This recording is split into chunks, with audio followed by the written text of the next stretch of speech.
Welcome back to the CompTIA SecurityX CAS-005 series. In this session, we'll cover topic 3.4.3, which explores threat actor tactics, techniques, and procedures at the hardware and firmware levels. These include firmware tampering, shimming, USB-based attacks, BIOS and UEFI exploits, memory attacks, electromagnetic interference, and electromagnetic pulse attacks. Understanding these advanced techniques is essential for defending enterprise systems and critical infrastructure.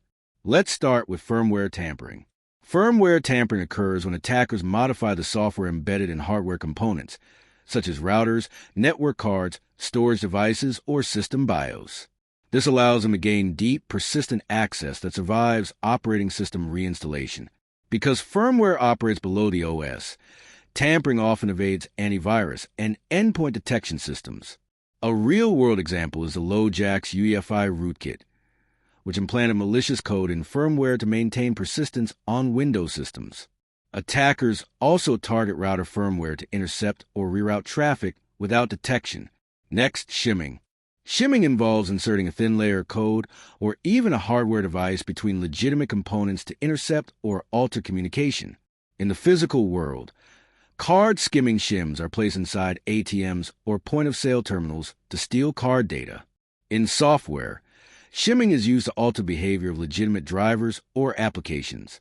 For example, Windows attackers use malicious shims to intercept API calls, bypassing application whitelisting or injecting code into trusted processes.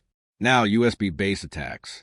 USB devices are a common entry point for malware delivery and physical exploitation.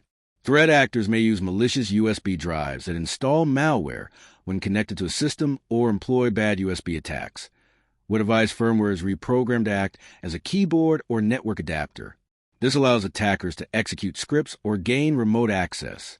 Some even leave infected USB drives in public spaces, hoping unsuspecting users will plug them in.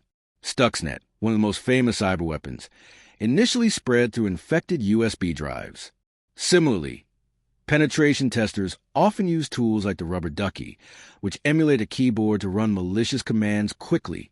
Let's move to BIOS and UEFI exploits. The basic input-output system and unified extensible firmware interface are the first pieces of code that run when a computer starts. Compromising these components gives attackers control before the operating system loads, making it nearly impossible to detect or remove the malware. This also enables attackers to disable security features or maintain stealthy persistence. Real-world examples include the Mosaic Regressor UEFI rootkit, discovered in 2020, and TrickBoot, which targeted UEFI settings for persistence and tampering. Next, memory attacks. These attacks exploit vulnerabilities in system RAM to extract sensitive data, inject malicious code, or alter system behavior. Techniques include cold boot attacks, where attackers reboot a system and quickly read residual data in RAM to extract encryption keys, and rowhammer attacks, which manipulate electrical interference in DRAM to flip bits and gain elevated privileges. Additionally, direct memory access attacks leverage peripherals like Thunderbolt devices to directly access system memory. Such attacks bypass many traditional security controls. Now, electromagnetic interference, or EMI. EMI involves using electromagnetic signals to disrupt hardware functionality. Threat actors may cause hardware failures, corrupt data, or use side-channel attacks to capture sensitive information like cryptographic keys by analyzing electromagnetic emissions. Historically, Tempest-style attacks have been used to extract data from electronic devices by monitoring their electromagnetic leaks. Finally, electromagnetic pulse attacks, or EMPs. An EMP is a burst of electromagnetic energy capable of disabling or destroying electronic devices.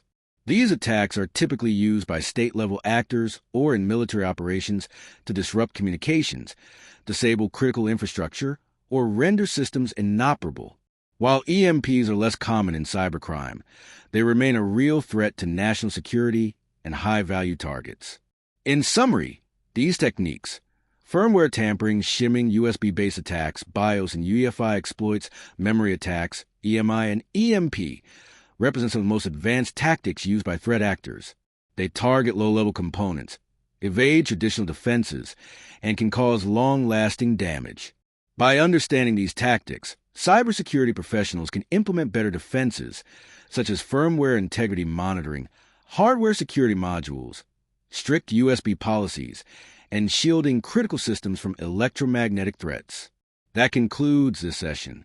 In the next lesson, we'll continue exploring advanced hardware and system security techniques. Don't forget to like, subscribe, and share if you're preparing for the CompTIA CASP exam or working to strengthen your enterprise security posture.